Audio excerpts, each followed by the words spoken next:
penting banget.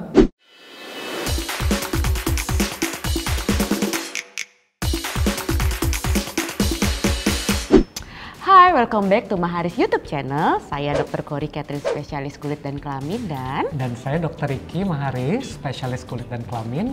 Dan hari ini kita akan menjawab commonly googled question di bidang dermatologi. So Stay tune ya. Apa yang dilakukan oleh seorang dermatologis? yang dilakukan ada banyak. Secara kita sekolahnya 4 tahun. Seorang dermatologis itu harus bisa mengobati penyakit kulit, penyakit kelamin, dan bahkan yang namanya kosmetik kayak filler, botox, laser, ultera, termat, semuanya itu dilakukan juga oleh seorang dermatologis. Dan selain itu juga kita melakukan bedah kulit, tumor kulit, Ya. kanker kulit. Kita harus bisa mengenalinya, diagnosis awal, dan menterapinya. Apakah seorang dermatologis itu dokter beneran? Of course, seorang dermatologis itu adalah seorang dokter umum yang sekolah lagi mengambil spesialis khusus di bidang kulit. Jadi sekolahnya kira-kira kalau misalnya dokter umum kan 6 tahun. Terus dia belajar lagi tentang kulit supaya dia lebih fokus dari sari-sarinya kulit sampai patofisiologi sampai semuanya. Dia sekolah lagi 4 tahun. Jadi bayangkan kan, masa kamu masih bilang dermatologis itu bukan dokter. Bukan dokter. Iya. Ya kan? Segala sesuatu yang tentang kulit yang normal, yang tidak normal, lalu dibagi lagi menjadi kita mempelajari tentang jamur, tentang alergi kulit, tentang autoimun, kusta, penyakit kelamin, bedah kulit, dan tentu saja estetik. How do you become dermatologist ya? Jadi setelah selesai dokter umum, biasanya kita harus menjalani internship atau PTT. Kalau saya internship, dokter Kori PTT di pedalaman, di luar kota. Habis itu kita juga harus magang. Kita harus magang. Cari rekomendasi. Itu yang penting juga ya. Dengan dokter kulit yang senior ya. Betul. Itu bisa beberapa tahun sampai akhirnya kita sudah mempelajari tentang kulit. Dan kita sudah siap untuk mengikuti tes untuk pendidikan spesialis kulit dan kelamin. Nah, untuk masuknya itu susah-susah gampang ya, tapi lebih ke susah. Nggak ada gampangnya ya dok ya, susah banget. Waktu itu pas zaman saya tuh 40 yang daftar, yang keterima 5. Sama. Iya, kita kan saingan dulu ya. Kita dulu saingan ya. Ternyata dokter Ricky keterima duluan, baru saya jadi juniornya. Iya, jadi ya susah, tapi kalau misalnya udah keterima ya itu ya alhamdulillah ya. Ya kita jalanin aja. Dan akhirnya selesai.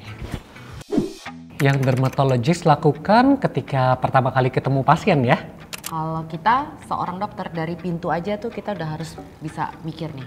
Dia datang dengan ini banyak. Begitu dia duduk kita sapa, ibu keluhannya apa. Nanti dia akan bercerita, itu namanya anamnesis.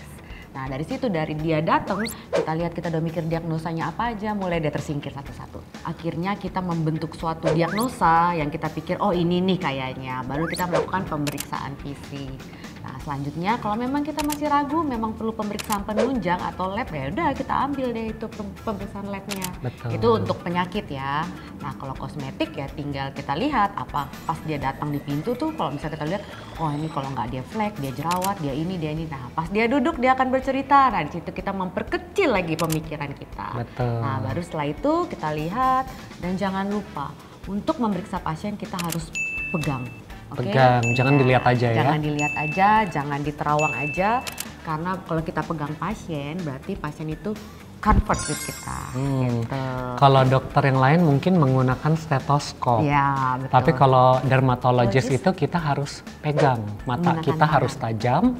Kita juga harus mengetahui kira-kira penyakitnya apa nih. Untuk kecantikan kita harus menyamakan persepsi kita. Dengan ekspektasinya pasien ya. Ekspektasinya pasien, apa yang bisa dilakukan, apa yang tidak, komplikasinya seperti apa, dan benefitnya apa, itu semua harus jelas. Ya, dan begitu pasien sudah paham, kita jangan lupa tanda tangan inform consent. Kalau kita melakukan tindakan, kita harus menggunakan inform consent. Harus ada hitam di atas putih mengenai tindakan apa yang kita lakukan. Terus abis itu apa yang bisa terjadi. Jadi supaya juga antara pasien dan dokter itu juga hubungannya juga enak. Hubungannya enak dan sama-sama aman. Yes. Why do we need a dermatologist? Oh, penting banget. Betul. Penting banget. Satu, yang perlu kalian ingat, kulit adalah organ terbesar dari tubuh kita. Coba cari mana organ yang paling besar selain kulit. Ayo, sebut sama saya. Gak ada. Gitu. Kulit itu organ paling besar, paling terlihat. Penting ya. Coba kamu bayangin kalau misalnya badannya nggak pakai kulit, gimana tuh langsung otot, gimana tuh langsung lemak. Serem nggak? Betul. Ya kan? Serem kan? Beberapa merasa bahwa oh kulit mah gampang, kulit mah easy gitu ya. Tapi kalau didalamin lagi kulit itu kompleks. Apa yang bisa terjadi pada kulit kita tuh banyak banget. Iya. Misalnya nih, ternyata kamu punya gigi bolong, terus manifestasinya bentol-bentol di kulit, itu bisa aja gigi bolong tuh juga manifestasinya ke kulit. Betul. Nah itu adalah tugas seorang dermatologis untuk bisa membedakan penyebab. Masing-masing beda-beda. Penyebabnya apa sih? Iya. Jadi terapinya juga tepat, nggak mungkin parah. Metromin tabrak aja. Betul. Mengapa dermal treatment itu mahal ya? Kenapa mahal ya? Ya kalau pakai daun ditumbuk-tumbuk sih ya murah sih, karena kalau kamu ingin mempunyai barang bagus tuh pasti otomatis bahannya juga mesti bagus. Oke? Kalau bahan bagus itu berarti kan premium. Sekarang kamu lihat deh buat kue. Kalau bahannya yang second sama yang premium pasti enakan yang mana? Jadi yang premium. Ada harga, ada barang. Seperti itu, logikanya gitu. Dan bukan 4 tahun saja. Kita kan sekolah dokter sampai 10 tahun plus magang-magang dan kerja-kerja yang lainnya. Jadi perjalanannya tuh panjang banget. Dan sudah lulus pun juga kita udah harus training, kita harus ada pengalaman, update ilmu. Karena penyakit itu, terus bidang estetik itu terus maju dan dokternya harus update. Masa kamu mau datang ke dokter yang nggak pengalaman ya? Nggak pengalaman, nggak update, nggak dong, nggak mungkin kan. Apakah dermatologis make a lot of money? Relatif. Kalau misalnya, ya secukupnya aja lah. Ya, kita secukupnya aja. Kalau misalnya kurang ya kita harus bekerja lebih giat lagi, kayak gitu ya. Semuanya kembali lagi ke kerja keras masing-masing orang ya. Seberapa kamu mau ngegas, seberapa kamu mau cukup, santai, cukup, ya sudah. Pokoknya intinya relatif. Apa perbedaannya estetik dan dermatologis ya? Kalau estetik itu mungkin ruang lingkupnya itu segala sesuatu yang berhubungan dengan kecantikan. Seperti laser, peeling, filler, botox. Jadi benar-benar fokusnya itu di improving patients punya look. Tapi kalau dermatologis itu selain kecantikan juga, kita juga harus bisa untuk menangani penyakit kulit. Dan ditekankan juga ya, bahwa dermatologis itu adalah spesialis kulit dan kelamin. Jadi kita juga harus ahli dalam bidang mengobati penyakit kelamin. Apakah kamu perlu menjadi dermatologis? It's your choice. Hidup itu pilihan. Kalau memang passionmu di seorang dermatologis, go ahead. Jangan pernah menyia-nyiakan masa mudamu, tentukan masa depanmu. Kamu mau jadi apa? Life is your choice. Life is your choice. Dan ketika kamu sudah menemukan passionmu, kamu mau mengejar itu, kejarlah setinggi mungkin. And be persistent, never say no.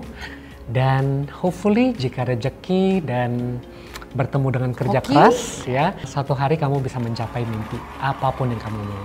Dan pesan aku satu lagi, jangan pernah takut untuk quit dari zona nyaman, karena kalau kamu bisa keluar dari zona nyaman dan kamu bisa menaklukkan itu, kamu akan menjadi orang yang sukses. So, tadi itu adalah beberapa pertanyaan yang sering ditanyakan orang-orang mengenai dermatologis. Nah, kalau kamu punya ide-ide atau ada yang ingin dibahas, silakan tinggalkan komen di bawah sini dan jangan lupa subscribe, like, dan share. Untuk mengakhirinya, saya Dr. Ricky Maharis dan saya Dr. Kori Catherine, spesialis kulit dan kelamin. Sampai jumpa di video berikutnya. Bye-bye.